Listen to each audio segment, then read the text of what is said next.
Сәлеметсіздер ме, құрметті көрермендер? Бұл сонымен қалай бағдарламасы. Сіздермен мен Ақбөпе. Бағдарламамыз білмейтін немесе түсінбейтін мәселелер бойынша сұрақтарға жауап беру мақсатында ұйымдастырылып отыр. Әртүрлі тақырыпта, әртүрлі бағытта айтары бар эксперт болып жүрген мамандарды шақырамыз. Әрбір подкастта міндетті түрде сіз алатын пайдалы нәрсе болады. Бүгін бізде қонақта психолог Айша Рүстемқызы. Қош келдіңіз, бағдарламаға келгеніңізге үлкен рахмет. Жалпы өзіңізге бірінші сұрағымды қоя кетейін. Жалпы гештальт деген не, сол жайлы түсіндіре кетсеңіз. Қош көрдік. Бүгінгі біздің сұхбатымыз өте тиімді. Жаңа өзің айтқандай халыққа айтары бар, естірі бар, сонда бір бағдарлама болады. Бір өзіміздің жүрегіміздің түбінде жатқан бір жақсы дүниелерді естірте аламыз деп ойлаймын. Енді сіздің сұрағыңызға келетін болсам, гештальт жалпы аяқтау дегенді білдіреді. Психологияның түрінде негізгі гештальт ол жалпы психологияның түп тамыры. Психологияның түрі өте көп. НЛП психологиясы бар, КТП, когнитивно-поведенческая психология, қазір дамып жатқан өте регрессология деп дамып жатыр. Енді гештальтты не үшін пайдаланады адамдар? Жалпы гештальт не үшін керек? Гештальт бұл психологияда айтылады, күнделікті өмірдегі қажетті психологиялық ұғым, жалпы гештальт деген. Гештальттың өзінің бірінші тамыры психоаналитика болса, екінші тамыры экзистенция. Содан барып алынған, осы гештальт негізі жалпы бізге беріде дамыған. Бірақ гештальтпен емделу, гештальт терапия арқылы жазылу адамдардың мүмкін, бірақ өте ұзақ мерзімде жүреді. Сондықтан гештальт ол қымбат, гештальт ол престиж, гештальтқа екінің бірі келе бермейді. Арманды жабу деген ба, сонда гештальт жалпы? Жоқ, арманды жабу емес ол. Кез келген дүниені аяқтау. Мен мысалға қажеттілігім қандай? Менің қазіргі қажеттілігім жылыну болса, мен кеудеме орнынан тұрып, тонымды киіп жылынсам, менің гештальтым аяқталды. Мен шөлдесем, мен суымды ішсем, менің гештальтым аяқталды. Жалпы бұл қазір физиологиялық тұрғыда айтып жатырмын да, ал бізде эмоционалдық гештальттар бар. Эмоционалдық қажеттіліктер. Көбінде адамдар травманы алып жатады, қиналып, өзін кейбір кезде бейберекет ұстай алмай қалып жатады, еге бола алмай қалып жатады, стресске ұшырап жатады, оның барлығы ішкі эмоционалдық қажеттіліктердің тежелуінен болатын жағдайлар. Енді міне терапияда біз соны айтамыз. Жалпы гештальт ол екіге бөлінеді: ішкі феномен және сыртқы феномен. Сыртқы феномен ол бізде физиологиялық тұрғыда біз қанағаттандыра аламыз. Ал ішкі әлемдегі феноменді қанағаттандыру үшін мұны нағыз терапияға бару керек. Терапия сол жерде болады. Оны іштен шығару, іштен айту, ішкі үнді есту, ол сезіну, ол нағыз мамандардың жұмысы. Гештальт жалпы үлкен терең ұғым. Престиж деп айтып жатқаным, қымбат деп айтып жатқаным, үлкен ауқымды қажеттілік, удовольствие деп айтама. Сөйтіп айтып жатқаным ол расымен де сондай қымбат, терең мағыналы ғылым. Зерттеу жұмысы өте жай баяу жүреді, себебі бұл жерде сөз терапиясы, эмоционалдық терапия, ішкі әлемді ояту. Енді біз не емеспіз ғой, хирург емеспіз ғой, скальпельмен алып, мысалға, мен мына жерім мынандай болып тұр десе, оны алып кесіп тастай салмаймыз. Оған жай, оған адамның өзінің рұқсатымен, ол бейсаналы тұрғыда рұқсат бере алмауы да мүмкін. Сол рұқсат болса кіресің, рұқсат болмаса кірмейсің, сөйту арқылы ұзаққа созылады. Неше жылдар бұрын психологияны қабылдай алмайтын еді. Ал қазір жақсы қабылдай ма, қалай? Так, сұрақ былай, психологияны бұрын қабылдамайтын еді, қазір көп қабылдап жатыр. Психологқа жүгінбейтін еді ғой бұрын.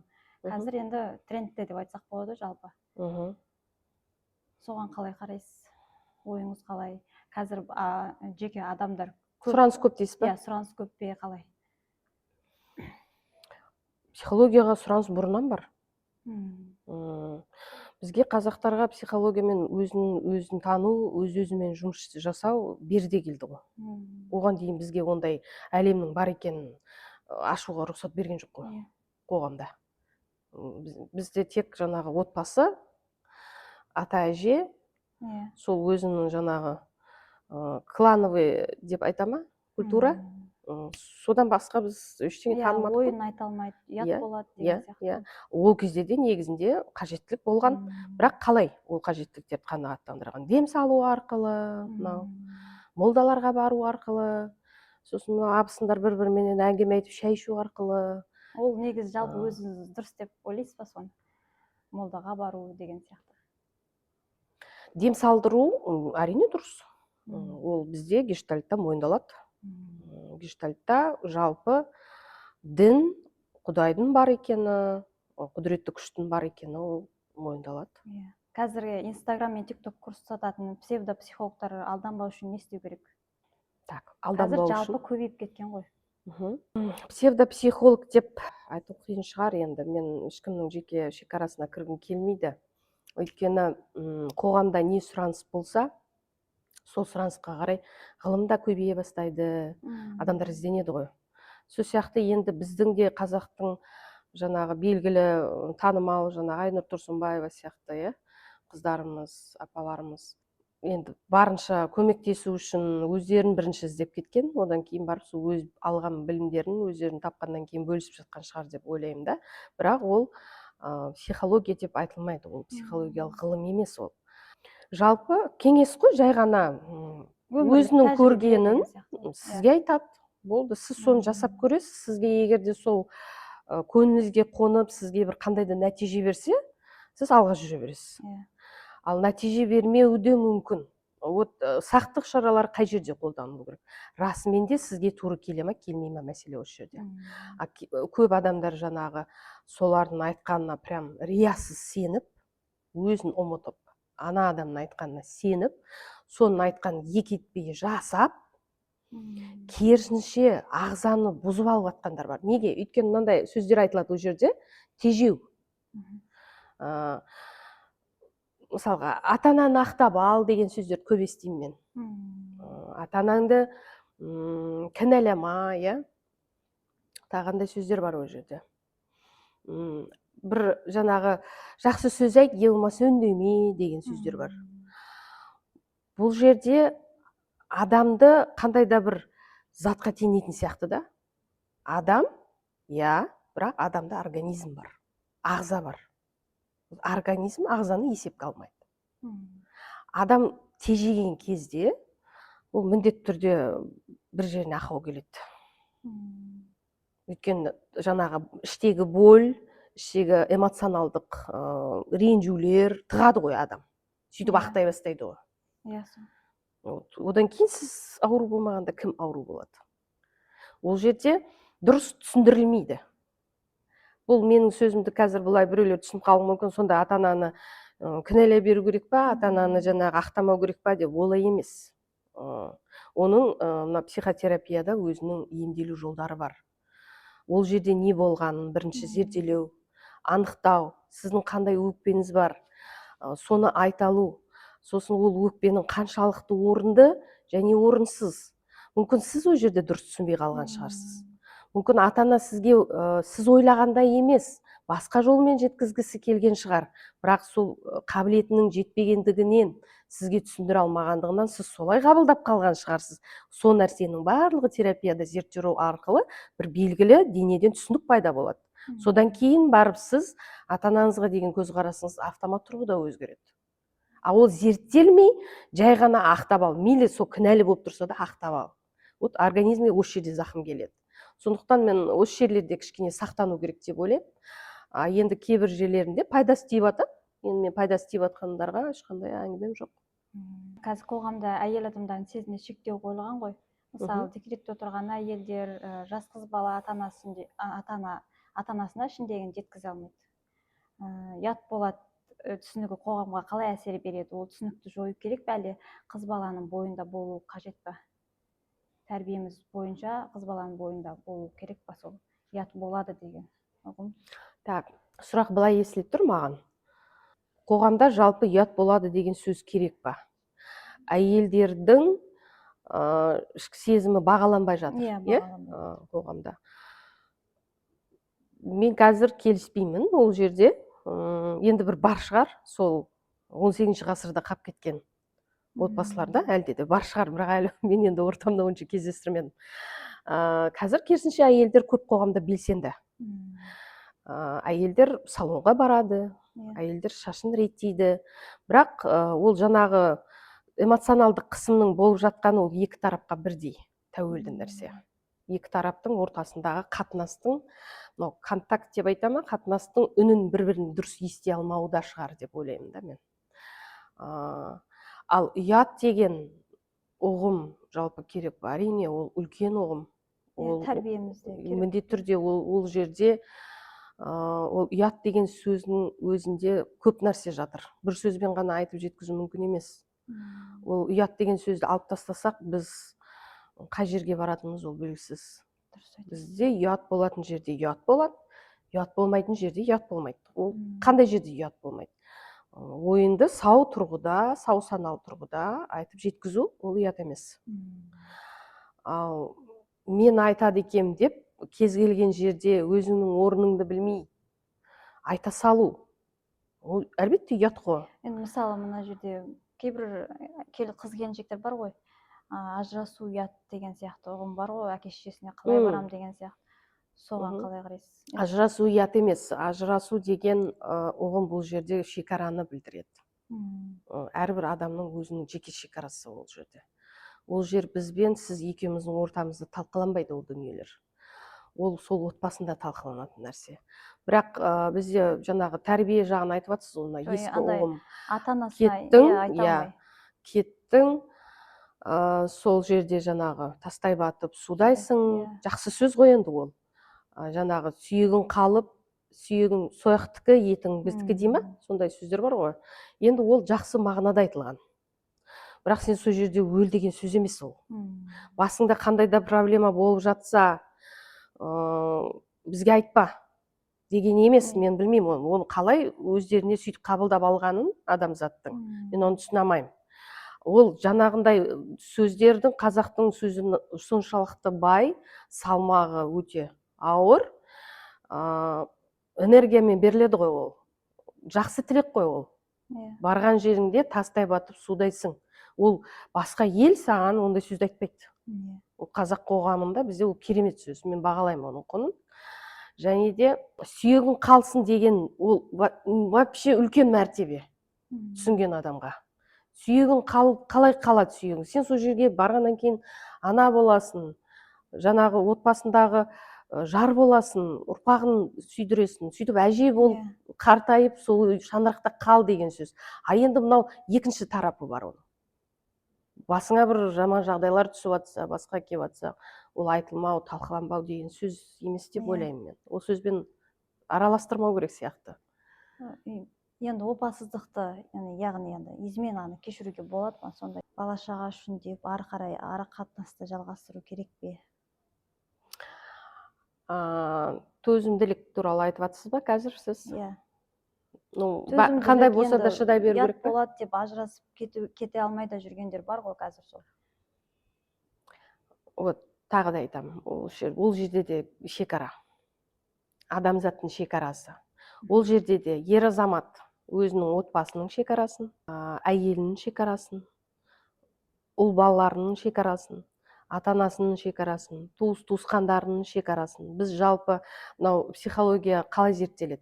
Психология әрбір елдің өзінің культурасына қарай, дәстүріне қарай зерттеледі. Бізде дәстүр, әдеп деген бар. Біздің өзіміздің дәстүрімізге, әдебімізге қарай біз психологияны Европада былай екен деп әкеп тықпалай алмаймыз. Ол бізде міндетті түрде қанымызға сіңген нәрсе, ол бізде қарсылық тудырады. Неге? Өйткені ағзамызда бар ғой, біздің қанымызда бар ғой. Біз кейбір тұстармен келіспейміз Европаның. Ол қалыпты жағдай.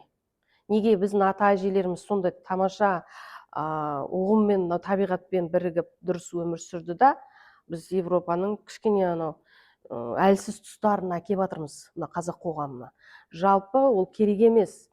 Осы жерде ажырату деген нәрсе болу керек. опасыздықты сол шекараны білмегендіктен жасап жатыр деп ойлаймын мен. А енді мынау әйел адам кешіргісі келсе кешірсін, кешіргісі келмесе кешірмесін. Ешкім, әлбетте ол өзі шешім қабылдау керек. Неге? Ол жерде сіздің өміріңіз ғой. Сіз ғой оны шешетін. Неге кешірсе кешірсін, кешірмесе кешірмесін деп жатырмын. Өйткені сіз кешірдіңіз. Кешіргеннен кейінгі сіздің последствия деп айтады ғой, мынау ары қарайғы өміріңізді өзіңіз қалай бағалайсыз? Көне аласыз ба соған? Дайынсыз ба? Кешіріңіз. Сізге ешкім ол жерде барып неге кешірін демейді. Ал дайын емессіз ба? Кешіріп алып, ары қарай өзіңізді жезіп қинайсыз ба? Балаларыңыздың берекесін қашырасыз ба? Күйеуіңізбен күнде ұрысасыз ба? Онда кешірмеңіз. Последствиясы нашар болса, кешірмеңіз. Өзіңізді жинаңыз, жеке кетіңіз, дұрыс өмір сүру жағын таңдаңыз. Таңдауда бұл жерде мәселе. Өйткені біз айта алмаймыз, сен не болмаса кешір, сен не болмаса кешірме. Өйткені әр адамның өзінің мынау иығында өзінің басы, басының ішінде өзінің миы бар. Ол әлбетте, егер де ол есінен ауыспаған адам болмаса, ол өзімен жұмыс жасаса, ол түсінеді. Және де жауап бере алу керек бұл жерде. Кешірдің, жарайды, тұрып жатырсың. Себебі неде ол кешірімнің? Ол жерде бір құндылықтар болуы мүмкін. Қазақтарда бізде өте үлкен құндылықтар бар, әйел адамды ұстайтын. Біз Европамен айтып отырмын ғой, тағы да салыстырамаймыз өзімізді. Бізде ата ене деген ұғым бар. Бізде қайынсіні деген ұғым бар. Бізде жалпы дәстүрлік, клановый дәстүрлік ұғым бар. Оны қайда тастаймыз біз? Егер де мынау бір жақсы сөз бар, шутка қылып айтады ғой осы. Әйелмен ажырасайын десем, бажамды қимайын депші.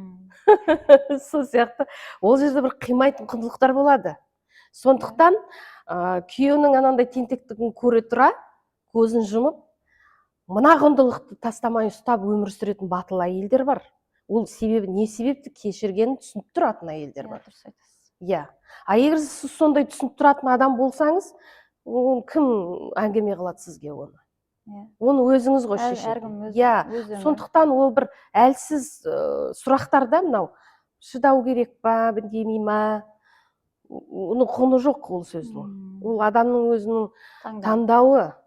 Ол жерде үлкен мән мағына жатыр. Не себепті деген.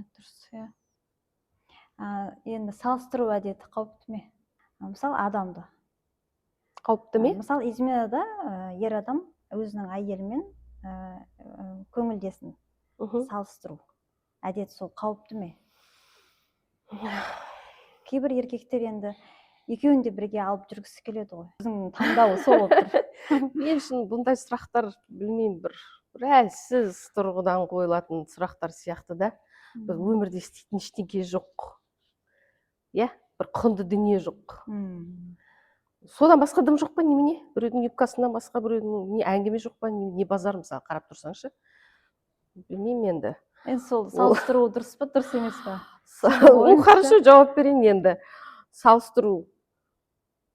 Салыстыратын болсаң, не басың қатқаны бар деген келеді. Мен өзім шынын айтқанда, жабайы тілмен айтқанда, не ағып жүрсің депші.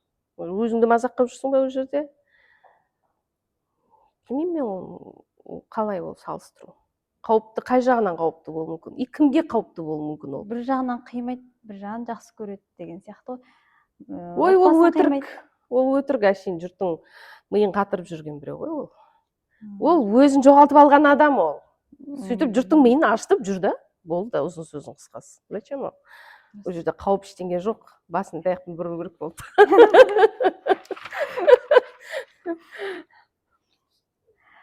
Жақсы ата-ана болу деген не?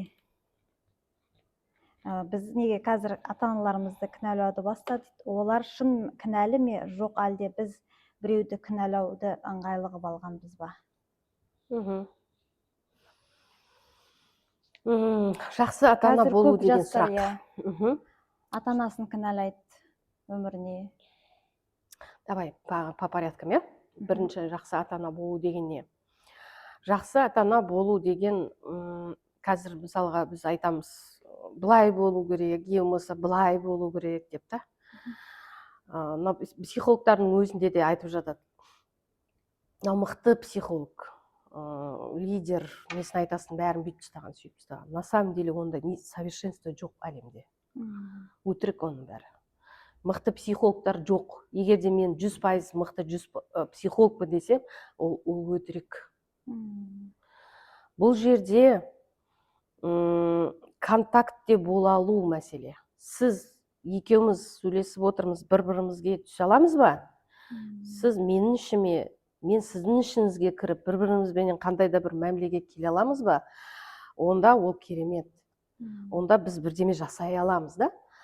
Сол сияқты мынау ата-ана былай болу керек ол баласына. Ол былай болу керек десем, нақта отырып алып, мен біреудің семьясын талқылап мына арада да, біреуге жаңағы жақсы мама болуды, жақсы папа болуды үйретуден мен қатты қорқамын. Өйткені ол біреудің шекарасы. Жалпы әркім өзінің отбасы үшін, өзінің баласы үшін іздену керек. Міне жақсы ана, жақсы ата деген сол шығар. Қай жағынан іздену керек? Қай жағында ақсап жатыр сіздің отбасыңыз? Сол жағынан іздену керек. Сіздің мысалға ана болып бойыңызға бала біткеннен бастап сіз уже ана болатыныңызды түсініп тұрсыз ғой. Бірақ дайын еместігіңізді түсініп тұрсыз ба? Дайындалу жағын жөндеу керек. Мен ана болуға дайындалуым керек. Қай жағынан?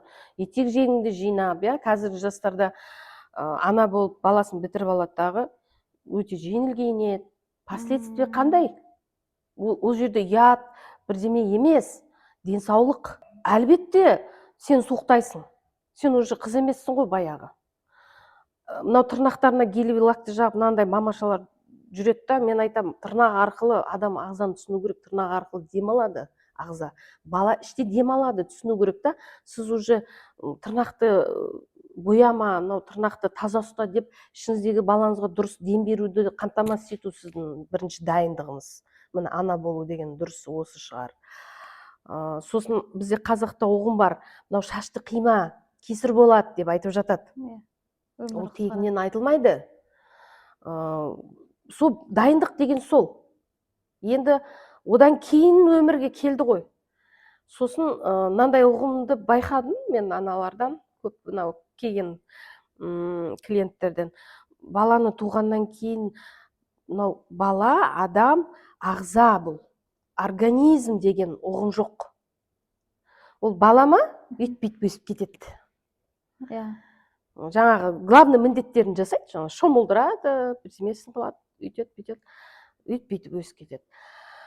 Шын мәнінде ол ағза, оның басын әдемі ұстау керек, оны кез келген адамның қолына бере салмау керек, оған ұқыптылықпен қарау керек. Оның бәрі төзімділік. Былайша айтқанда бір адамның өзін сондай бір ұқыптылықпен бағып өсіріп тәрбиелесең, ол сенің жемісің.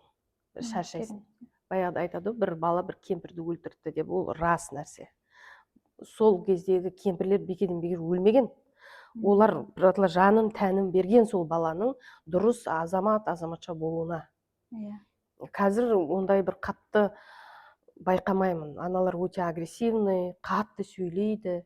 Қатты дауыстан бала қорқатынын түсіну керек. Ана деген сен «әй» деп айқайлағанда бала қорқады ғой қатты дауыстан. Оны түсінбейді көп ата-ана мысалға. Неге сіз түсінбейсіз? Қатты дауыстан ұйықтап жатқанда сізді айқайласа, сіз де нетесіз. Сол сияқты ол бала енді туылғанда оның санасы әлі ұйқыда ғой. Оның физический телосы ашылып жатқанмен санасы әлі ұйқыда. Сондықтан ол көп қорқақ болады. Қазір жас қыз келіншектердің бәрі сондай ғой. Бір-біріне еліктейді, бір-біріне қалғысы келмейді. Содан деп ойлаймын енді. Қай жағынан қалғысы келмейді мысалы? Тырнақ бояу жағынан ба? Баланы туады, одан кейін ары қарай осылай кірпік жасағысы келеді, тырнақ жасағысы келеді, өзіне қарағысы келеді. Ол тырнағың жасамасаң өзіңе қарамадың деген сөз емес қой. Қазір сондай болып кеткен ғой. Қазір өзімнің тырнағым өзіме ұнайды. Мен өзіме комфортно. Мысалға, маған ешкім сіз әдемі емессіз деп айтқан емес. Енді оны дұрыс емес деп ойлайсыз ғой сіз оны. Жоқ, сәнделе бер, мен сәнделуге қарсы емеспін. Ана болатын кезде дайындық керек. Дайындық.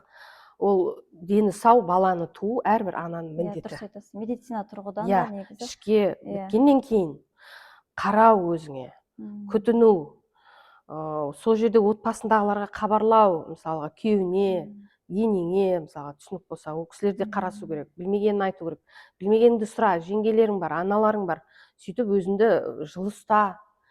Қазіргілер мынау жабыстырып көліктер киіп алады да, сосын суретке түседі. Извини меня, ертең сен ауырып қалсаң, саған елдің көзімен тіл тисе, сен ауырып қалсаң, ешкімнен неғыма, көрме оны. Ауру бала тусаң, сен ешкімнен көрме оны. Ренжиді. Ата-аналарға айтсаң, өзіңді көреміз, өзің сондай ауру бала туғанда көреміз. Извини, ол кешір, ол жерде саған ешкім ауру баланы туғаның үшін кінәлап жатқан жоқ. Бірақ Құдай сақтасын, бет аулақ қылсын. Просто сау жерде жүрген көбісі жаңа кесарево бола жатыр. Қазір таңда өте көп ондай жастар. Күш жоқ. Неге сен соны бітірген кезде дайындалмадың? Әжептәуір бала келсейші алып келгеннен кейін. Күтін қара өзіңе. Эмоционалды тұрғыда. Жылы кейін, қыстың күні кафрон киіп алады мысалы. Мен санама кірмейді. Последствиясы қандай болады оның? Дұрыс айтып отырсыз. Неге? Мен мысалы 5 баланың анасымын. Мен 5-еуінде өзім алып келгем, ешқандай да не жоқ. Бірақ менде кафрон киіп тайрандау деген болмаған. Мен кәдімгі гамаш, колготка, оның сыртынан гамаш киіп алып жүретін. Неге? Өйткені жылы маған денсаулық керек, мен жылы жүруім керек. Мен дұрыс бала әкелуім керек. Жастарға жақсы үндеу беріп отырсыз. Ол сіздің ол әдемілігіңіз кімге керек, жаным ау? Мен лично өзім қарамаймын да мысалы ондай нәрселерге. Мен өзім тәнім сау болса болды, мен ішкі әлемім бай болса, сау болса, одан артық бақыт жоқ маған. Зачем? Мен и так сұлумын. Любой шөберекті кисем сұлу болып кетемін мысалы. Жаны сұлу адам, ол тәні всегда сұлу. Дұрыс айтасыз. Екінші сұрақ жаңағы кінәлау мәселесі бойынша. Ол адамдар терапияға барып жатыр ғой қазір қоғамда, психологияда. Сондықтан ол актуально қазір қоғамда айтылады, ата-ананы кінәлайды. Өйткені неге кінәлайды? Мына нәрсені маған бермеді, мен білген жоқпын. Егер де маған осыны ата-анам үйреткенде, көрсеткенде, мен осы нәрсені жасамас едім деп кінәлаулар өте көп. Сосын тағы да екінші қай жағынан кінәлаулар бар? Травма әкелген. Кеңес одағында ондай тәрбиелер бар ғой. Ұру, соғу, әсіресе физикалық тұрғыдан насилие деп айтады. Ішу, ішкіштік. Ішіп келіп үйінде жаңа анасын ұру, інісін ұру, бауырларын ұру, соның куәсі болған жастар көп. Солар ата-ананы кінәлап жүрген қазір қоғамда негізі. Әлбетте кінәлайды олар. Олардың кінәлауы өте қалыпты. Неге? Себебі олардың психологиялық өмірде қандай да бір жағдайда бұзылған саналары. Сондықтан жұмыс істегеннен кейін түсіне бастайды ғой. Өзгермейтіндер де бар. Мәңгілік сол кешірмеген күй кететіндер де бар. Бірақ ол біз адамның жеке шекарасына құрметпен қараймыз. Мен оларды асыра сөкпеймін. Неге? Өйткені ол сол адамның өзінің таңдауы.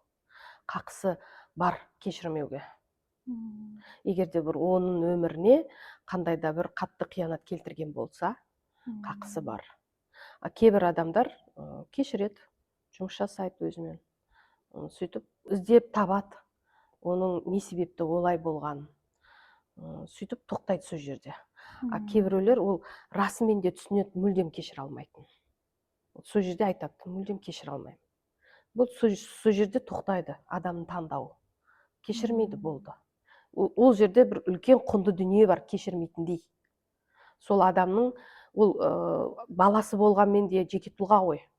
Оның өзінің өмірі бар ғой. Қыз болсын, ұл болсын, оның өзінің ортасы болады ғой ертең.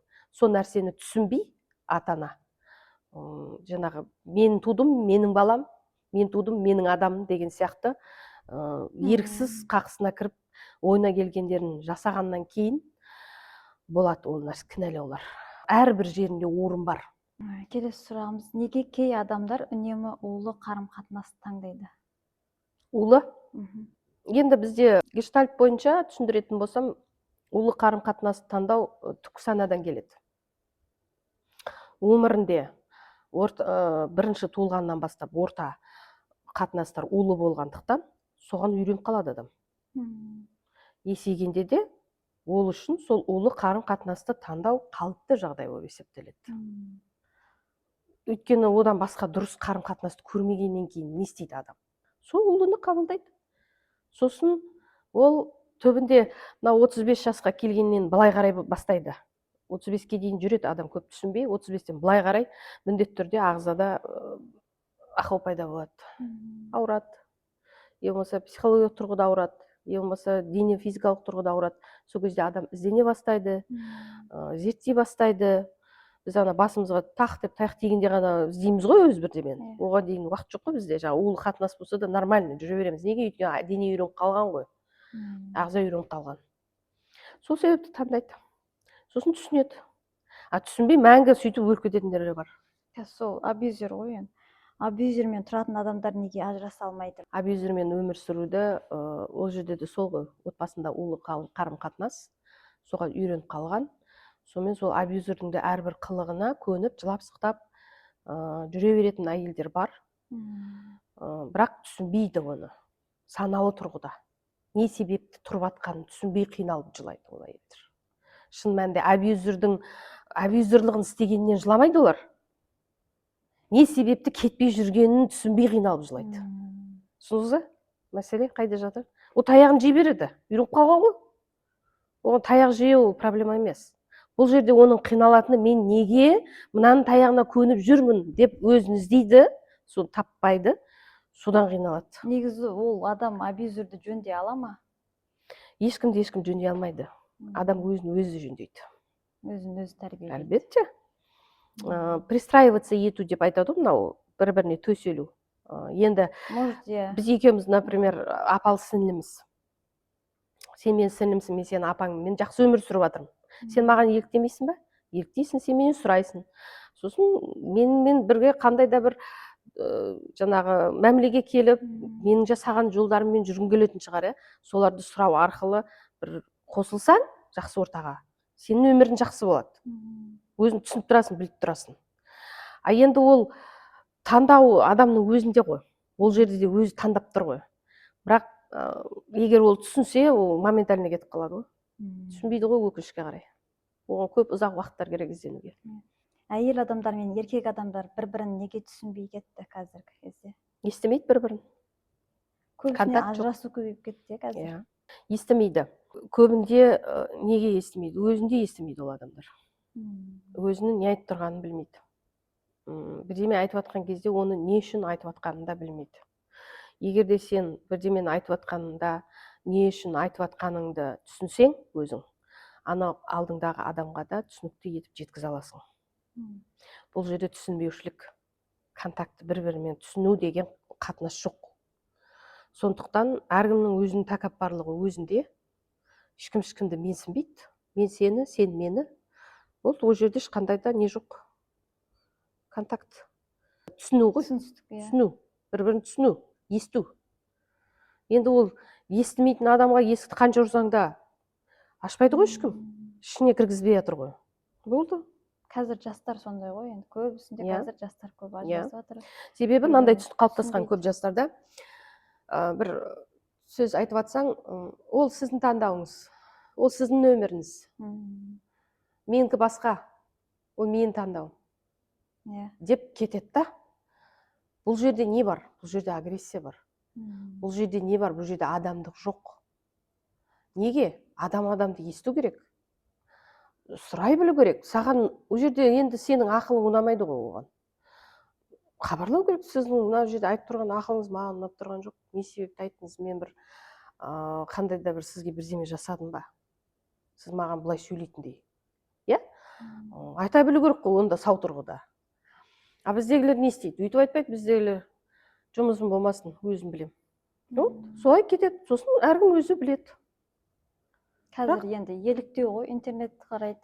Кітап көп оқымайды. Оқу керек кітап. Табиғатқа көп шықпайды. Көп шығу керек табиғатқа. Міндетті түрде хотя бы демалыстарда, қыстың күні болсын, көктем болсын. Сауатты қарым қатынасының басты белгілері қандай? Кез келген нәрсені хабарлап айту. Сау тұрғыда. Агрессиялық тұрғыда емес. Сол уақытында хабарлап айту. қазіргі таңда қазақтың ұғымының бәрін жойып тастап жатыр ғой, мына ұят деген, көліне қарап сөйлеу деген бәрін. Шын мәнінде адам адамның көліне қарап сөйлеу керек. Адам адамның көліне қарамаса, ол болмайды. Мынау айтады, бережные отношения, күтіммен қарау, иә. Сіз маған, мен сізге бір-бірімізбен сөйлескенде күтіммен қарап сөйлеспесек, мен сіздің ағзаңызға, сіз менің ағзама зиян тигізесіз. Ол жерде кім ұтты? Ешкім ұтқан жоқ. Екеуміз де ұтылдық. Айтады, оны соғысқан елде ешқандай жеңіс жоқ деп. Жеңіс жоқ ол жерде. Сондықтан керісінше күтіммен қарап, естіп барынша. Егер де ол сені естімей тұрма, орын жоқ па, жай ғана кете сал болды. Басқа не істейсің ол адамға? Не істей аласың? Естігісі келген адам естиді. Иә, ол естімейді емес, естиді 2-3 күннен кейін. Бәрібір есіне түсесің. Өйткені ортада мынау энергетикалық поле жүреді ғой адамдарда. Сізде бәрібір қандай да бір энергияңыз қалып қояды ол адамның бойында. 2-3 күннен кейін есіне түссе, ана қыз маған сөйтіп еді, мен сол жерде бекер беттім деген түсінік сәл кейіндеу келеді да. Күте де білу керек адам бір-бірін. Асықпай. Кейін ол адам қандай да бір қадам жасайды, сіздің дұрыстығыңызды көргеннен кейін. Күткен де дұрыс. Осымен сұхбатымыз аяқталды. Көрермендерге не айтар едіңіз? Көрермендерге не айтуға болады? Жалпы терапияға мынау ойлайды ғой, психтар барады, болмаса бір өзінің қандай да бір өмірде стрессте жүрген, проблемада жүрген адамдар барады деп. Жоқ, олай емес. Негізінде психологияға, психотерапияға сау адамдар келеді. Мықты адамдар келеді сосын. Іздену үшін, өзінің отбасы үшін, алға ұмтылдыру үшін, қоғамнан қалмау үшін, мынау бізде жақсы ұғымдар пайда болды ғой, мына соңғы кезде жаңағы дінге жаба салады, Құдайға жаба салады, Құдайдың ісі, Құдай өзі шешеді деп, жауапкершіліктің бәрін Құдайға артып қояды да, өзі отырады үйде, неғып бермей жатсын деп. Негізінде адамның өзінде барлық нәрсе. Өзі бірінші қадам жасау керек. Сіз азында ұйқыңыздан тұрғанда бет қолыңызды жуасыз қой. Сол сияқты ұйқынан тұрғанда ол Құдайға тәуекел ету, Аллаға сүйіну, шүкір деп айту, ол онсыз да міндет, адамилық міндет. Ары қарай әрекет ету, ол отбасындағы әр адамның өзінің парызы, ортаға деген, қоғамға деген парызы. Сен далада өмір сүріп жатқан жоқсың ғой, жабайы жерде. Сен қоғамда, ортада өмір сүріп жатсың ғой, сенің үйің бар, сенің ата-ана, бауырларың бар, өзің бар, бала-шағаң бар деген сияқты. Қоғамың бар, Қазақстаның бар, көк туың бар желбіреген. Қалай сен өзіңнің еліңде өмір сүріп, сен өзіңді іздемейсің? Сондай мүмкіндікті барлығын Құдай тағала беріп тұр, неге сен әрекет жасамайсың? Неге пайдаланбайсың? Бәрін әкеп жоқшылыққа тірейді сосын көп адамдар. Ақшаның жоқшылығына, кедейшілік дейді. Кітап оқу үшін ақша керек жоқ. Кітапханалардың бәрі ашық, қазір небір керемет кітапханалар бар. Барып бірінші миыңызды тыныштандырыңыз, демалыңыз, жай ғана ауаны жұтыңыз. Сол жұтып атқан ауа ішінде рахмет айтып, қара суды ішу керек. Рахат ала білу керек, әшейін қара судың өзінен. Сол кезде әлем сізге есігін аша бастайды. Табиғат есігін аша бастайды. Өйткені табиғатқа сіз өзіңіз есігіңізді жауып қойғаннан кейін табиғат сізге кіре алмайды. Сіздің есігіңіз жабық. Ашу керек. Қалай ашамыз? Денені босату арқылы.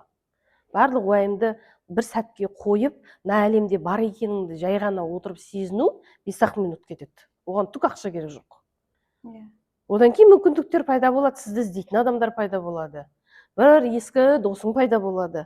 Бір анақтан бір туысқандар пайда болады. Сөйтіп өмір жақсара береді. Ең бастысы өмір сүру керек. Бар екеніне қуану керек. Болды, қалғанның бәрін ала шығып етсе. Өмір сүру үшін бір қатты бір сұмдық ақша дүние керек емес. Сондай, соны айтқым келеді. Құрметті көрермендер, егер сұрақтарыңыз болып жатса, Айша Рүстем қызының инста парақшасына тіркеліп, өздеріңіз сұрақтарыңызды қойып кетсеңіздер болады. Және де біздің инста парақшамызға, TikTok парақшаларымызға тіркеле кетіңіздер.